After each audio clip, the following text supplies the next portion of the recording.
गरीब साध साध सब नेक हैं, आप अपनी ठोरे।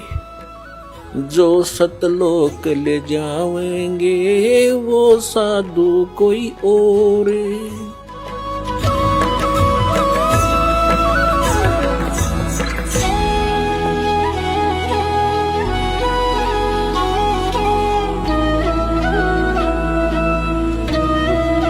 फिर क्या है, इस काल ने 5वें अध्याय के अंदर फिर अपनी टांग अड़ाई है गीता ज्ञानदाता ने। उसमें इसने बताया है कि ऐसा आसन हो, ना घना ऊंचा हो ना नीचा हो, एकांत स्थान हो, नाक के आगे ध्यान लगावे और ऐसे भक्ति करे। ये वेद ज्ञान नहीं है, ये इसका अपना मत है। गीता जी के अंदर दो तरह का ज्ञान है, एक तो वेद ज्ञान है और फिर दूसरा इसने अपना मत उसमें डाला है। तो अब यदि हम इस 5वें अध्याय वाले क्रियाओं को सही माने तो तीसरे वाले खराब हो, गलत होगी। जिसमें ने कहा तू एक जगह बैठ के क्रम सन्यासी हो गया तो तेरा निर्वाह कैसे चलेगा, इसलिए तो युद्ध भी कर, सिमरण भी कर, काम भी कर, भक्ति भी कर। ये तो वेद ज्ञान है, ये सही ज्ञान है। क्योंकि यजुर्वेद अध्याय नंबर 40 के मंत्र नंबर 15 में कहा है कि वायु अनिलम अथ इदम भस्मांतम शरीरम ओम कर्तु समर किलबे समर कर्त्युम समर। ओम नाम का जाप काम करते करते सिमरण करो, विशेष कसक के साथ सिमरण करो, श्रद्धा के साथ, और अपने मनुष्य जीवन का मूल कर्तव्य जानकर सिमरण करो। तब भस्मांतम शरीरम अमृतम, आपका जब शरीर छूटेगा, आपका जब शरीर अंत होगा, उस समय आपको जो ओम नाम से अमृतव प्राप्त होना है वो उससे ही प्राप्त होगा जितना आप उससे अमर हो सकते हो। जैसे ओम नाम के जाप का साधक ब्रह्मलोक में जाता है क्योंकि ये ब्रह्म की साधना है, और ब्रह्मलोक में जाने के बाद भी फिर ये वापस आता है।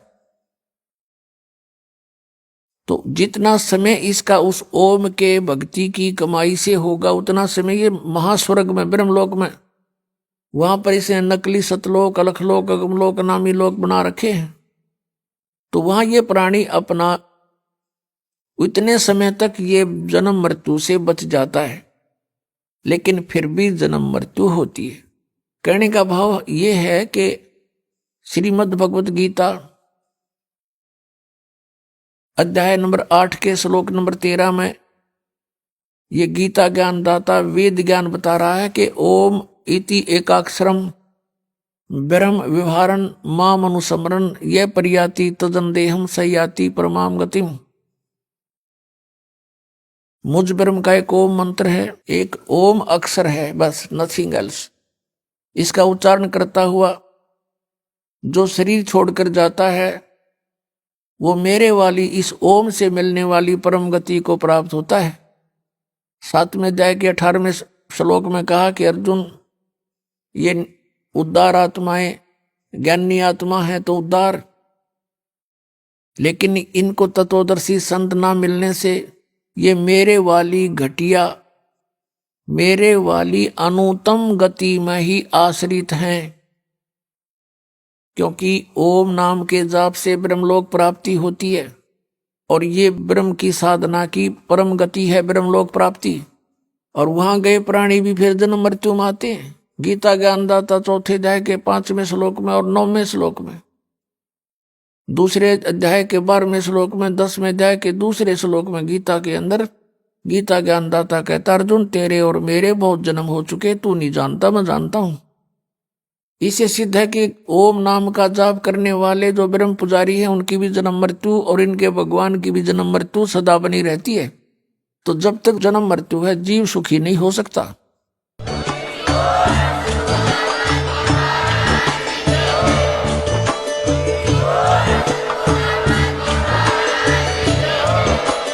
आप सुन रहे थे जगत गुरु तत्वदर्शी संत रामपाल जी महाराज जी के मंगल प्रवचन। अधिक जानकारी के लिए विजिट कीजिए हमारी वेबसाइट www.jagatgururampalji.org। संत रामपाल जी महाराज जी के शुभ आशीर्वाद से पूरे विश्व भर में 500 से भी ज्यादा नाम दीक्षा केंद्र हैं, जिन पर संत रामपाल जी महाराज जी द्वारा ऑनलाइन निशुल्क नाम दीक्षा दी जा रही है। अपने नजदीकी नाम दीक्षा केंद्र का पता करने के लिए संपर्क करें 8222880541।